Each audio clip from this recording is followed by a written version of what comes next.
सबसे पहले तो इस पे बात कर लेते हैं। आज जो वाकया पेश आया, बाहर गुफ्तगू करते हुए आपने जानने की कोशिश की, हुआ क्या, क्यों इतनी गर्मा गर्मी की गई? बिस्मिल्लाहिर्रहमानिर्रहीम। फ्रैंकली मैंने जानने की तो नहीं उस तरह के किसी से बात हुई हो, मगर वही इमेजेस देखे हैं जो सोशल मीडिया के तहत तो इन्फॉर्मेशन पहुंची है, वही इन्फॉर्मेशन मेरे पास है।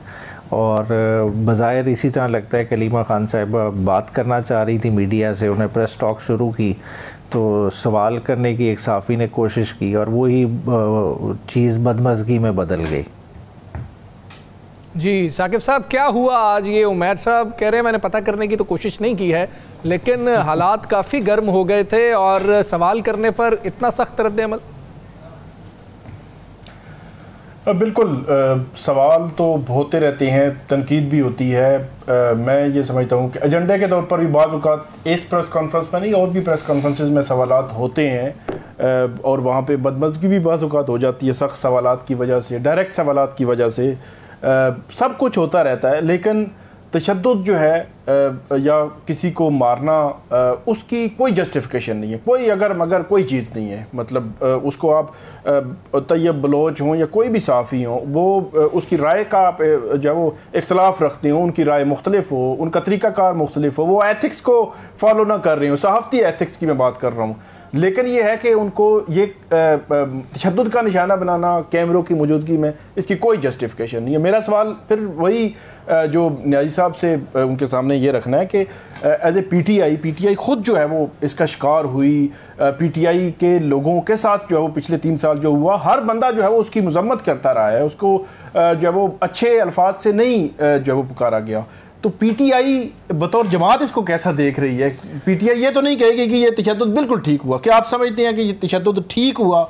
अगर नहीं ठीक हुआ तो क्या आप कहते हैं कि ये काबिल मज़म्मत है? नहीं, बेशक बिल्कुल आप जिस तरफ की अक्कासी करना चाह रहे हैं, देखें कब तशद्दुद तो किसी फॉर्म में भी जस्टिफाइड नहीं है। एक इंसान की तज़लील करना, तज़हीक करना, ये किसी भी माशरे में उसकी गुंजाइश किसी तरह से भी होनी नहीं चाहिए और कोई उसकी जस्टिफिकेशन भी नहीं देता। मगर बुनियादी तौर पे देखें, आपने जैसा कहा सहाफ़ती असूल, ये वो सारी चीज़ें बिल्कुल देखनी चाहिए। मगर ख़ुद आप देखें, अभी आपके पास एक इन्फॉर्मेशन पहुँची कि इस इवेंट का पर्चा भी दर्ज हो गया। हालाँकि उससे पहले जो हलीमा बाजी के साथ हुआ, ठीक है, प्रेस कॉन्फ्रेंस के दौरान, मतलब एक वो फिज़िकल असॉल्ट थी, उसका आज तक हुकूमत पंजाब ने कुछ नहीं किया। वो ठीक है, मगर तहरीक इंसाफ को रियलाइज़ करना चाहिए कि एक मुश्किल माहौल में वो ऑपरेट कर रहे हैं। बुनियादी तौर पे ये सहाफ़ी के साथ नहीं, देखें सहाफ़ी एक मीडियम है, ठीक है, आप किसी ने अगर सहाफ़ी का लिबादा भी ओढ़ा हुआ है उससे कोई एतराज़ नहीं, ठीक है, वो अपनी ड्यूटी परफॉर्म कर रहे हैं। बुनियादी तौर पर पीटीआई की लड़ाई है निज़ाम के साथ। इस तरह के इवेंट बुनियादी तौर पे डाइवर्जन क्रिएट करते हैं असल इशू से। असल इशू है क्या? असल इशू है, मसला है हलीमा ख़ान की प्रेस कॉन्फ्रेंस। मकसद है जो हलीमा ख़ान साहिबा के साथ हुआ उससे तवज्जो उठाना। और मैं समझता हूँ कि आज हमारे तहरीक इंसाफ के दोस्तों ने उस मौके को जो है ना कूली अगर ज़्यादा डील कर ले तो आज ये वो डाइवर्जन ना क्रिएट होती। और उस डाइवर्जन क्रिएट होने की वजह से देखें, इमरान खान का मैसेज वाहिद इस वक्त लाने वाली हलीमा खान साहब है और वो मैसेज बहुत जगह पे प्रॉब्लम क्रिएट कर रहा है लोगों के लिए। और इसी वजह से देखें, पहले उनके बच्चों को उठाया गया, बाद में उन पर फिज़िकली असॉल्ट किया गया।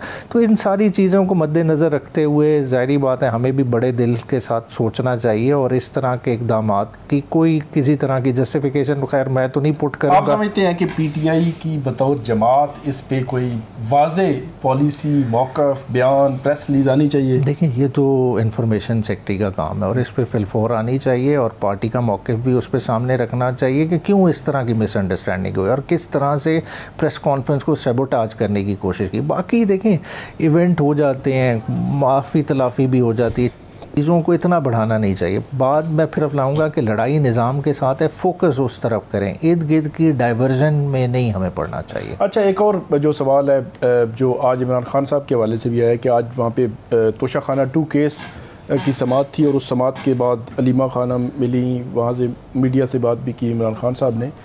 एक सवाल वो बार बार कर रहे हैं, अब उस पर जो बैरिस्टर सैफ हैं उनकी अपनी एक वजाहत कर रहे हैं कि ऑपरेशन के हवाले से कि ऑपरेशन ना होने दिया जाए, ऑपरेशन को रोका जाए। अब पीटीआई की खैबर पख्तूनख्वा की हुकूमत क्या सोचती है? क्या ऑपरेशन हो रहा है या ऑपरेशन नहीं हो रहा, या क्या है? मतलब वहाँ से बाजौड़ में जो लोग, कुछ लोगों ने नकल हरकत की, नकल मकानी भी की वहाँ से, तो इमरान खान साहब की इस डायरेक्शन को आप कैसे देखेंगे, कैसे एड्रेस करेंगे? देखें, इमरान खान साहब का तो ऑपरेशन के लिहाज से वाज़े मौक़िफ़ रहा है हमेशा। देखें, जब वज़ीरिस्तान ड्रोन हमले हो रहे थे तो इमरान खान वो थे जिन्होंने पूरा एक काफ़िला लीड किया, हालांकि टांग से हम लोग वापस मुड़े थे। और क्यों मुड़े थे? कि थ्रेट्स थी, मगर इमरान खान अपने मौके पे उस वक्त भी क्लियर थे, आज भी क्लियर थे। इमरान खान को रियलाइजेशन है कि देखें, आप अपनी आवाम के इंटरेस्ट के ख़िलाफ़ नहीं जा सकते। आवाम का इंटरेस्ट क्या है? देखें, आवाम ये नहीं चाहती, आवाम को दहशतगर्दी सपोर्ट कर रही है।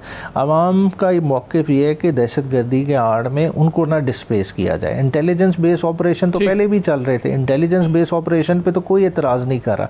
एतराज़ किस चीज़ पे है कि आप लार्ज स्केल ऑपरेशन करके लोगों को डिस्प्लेस कर देते हैं, लोगों के नुकसान, जानी माली नुकसान का अपनी, अगर आप कहें कि आप टेररिज्म को कंट्रोल करने के लिए ड्रोन अटैक कर रहे हैं, तो जो कोलेटरल डैमेज हो रहा है उसका नज़ला किस पे गिरेगा? एएनपी की सियासत सबके सामने है कि एएनपी किस तरह से ख़त्म हुई और क्या तहरीक इंसाफ उस तरह का अपना फेट करना चाहती है। इसलिए इमरान खान का उस पर वाज़े मौक़िफ़ है और इमरान खान ने इसीलिए ये पेशावर के जलसे का कहा है। ठीक है जी। अच्छा, एक सवाल और ले लीजिएगा कि इसमें जो इमरान खान साहब की जो मेडिकल रिपोर्ट के हवाले से नेशनल मीडिया में भी रिपोर्ट हुआ, हमने भी सबसे पहले खबर दी, फिर उसके बाद इंटरनेशनल मीडिया भी रिपोर्ट कर रहा है। अच्छा, वो एक ख़ास मेडिकल रिपोर्ट है जो पिम्स के मेडिकल बोर्ड की है, उसकी बुनियाद पर तो पीटीआई के अंदर खाने क्या चल रहा है कि इमरान खान साहब की सेहत के हवाले से या उनके कान की जो बीमारी के हवाले से जो बात वो मेडिकल बोर्ड या उसकी रिपोर्ट बता रही है, क्या उस पे जा रहे हैं या